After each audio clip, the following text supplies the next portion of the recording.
La Banque africaine de développement, BAD, déclare avoir obtenu au moins 21 milliards de dollars US pour financer des projets d'infrastructure sur le continent.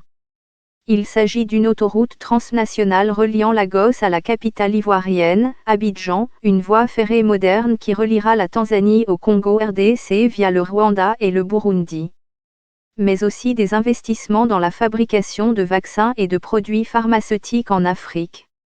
Le président de la BAD, Dr Akinwumi Adesina, a également déclaré qu'au moins 100 milliards de dollars US sont nécessaires pour financer la reprise économique de l'Afrique après le Covid-19.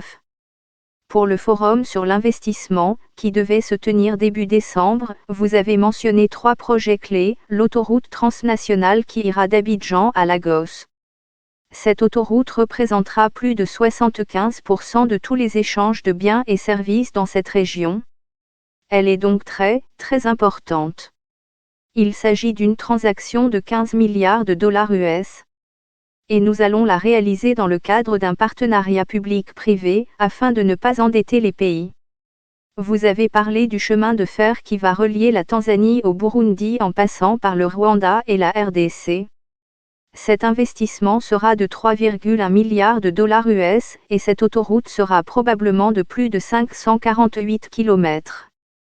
Nous avons déjà des investisseurs privés, qui vont mettre des fonds propres pour la développer. Nous avons des investisseurs sud-africains et des investisseurs allemands, qui sont prêts à financer l'ensemble du projet. Vous avez d'investissements à faire par la BAD dans la fabrication de vaccins. Quand est-ce que ces projets vont démarrer ? Il y en a un qui s'appelle Dawa Pharmaceutical. Il s'agit d'une société basée au Kenya. Elle va investir dans la fabrication de vaccins en Afrique. On a la recherche d'investissements importants. Il y a beaucoup d'enthousiasme, étant donné ce que nous avons dit sur le Covid-19 et la nécessité pour l'Afrique de fabriquer ses propres vaccins.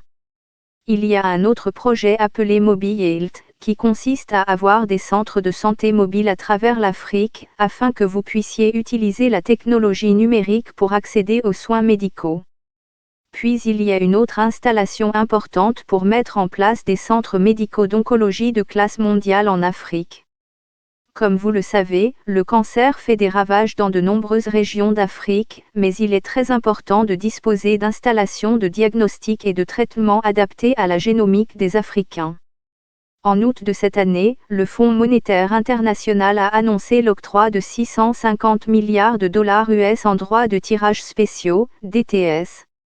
Et je crois savoir qu'environ 34 milliards de dollars sont accessibles aux pays africains. Est-ce suffisant ? L'Afrique aura besoin d'au moins 100 milliards de dollars de ces DTS, mais cela signifie que les pays en développement doivent les réaffecter d'abord aux pays en développement, et je pense que cette décision a été prise par les pays du G7, ce qui est une bonne décision.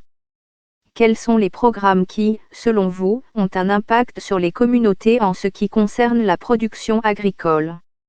La Banque africaine de développement a lancé ce que nous appelons des zones spéciales de traitement agro-industriel, qui seront proches des agriculteurs mais uniquement pour l'agro-industrialisation. Elles disposeront de la logistique, des installations de stockage, de l'irrigation, des routes, des entreprises privées, entreprises agroalimentaires, situées dans ces zones, qui achèteront, transformeront et exporteront des produits de base à partir de ces zones, des produits finis et non des matières premières, et cela aidera les économies africaines à changer structurellement et à être compétitives au niveau régional, mais aussi mondial.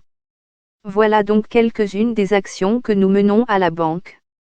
Nous avons beaucoup parlé des raisons pour lesquelles l'Afrique a besoin de plus de fonds et des projets qui doivent être discutés. Aujourd'hui, seuls 2 pays africains ont ce que vous appelez une stratégie à long terme sur la façon de décarboniser leur économie et de la rendre plus résiliente. Il s'agit du Bénin et de l'Afrique du Sud. Et je veux donc m'assurer qu'ils ont accès aux ressources, afin que tous les pays africains aient leur stratégie à long terme pour y parvenir.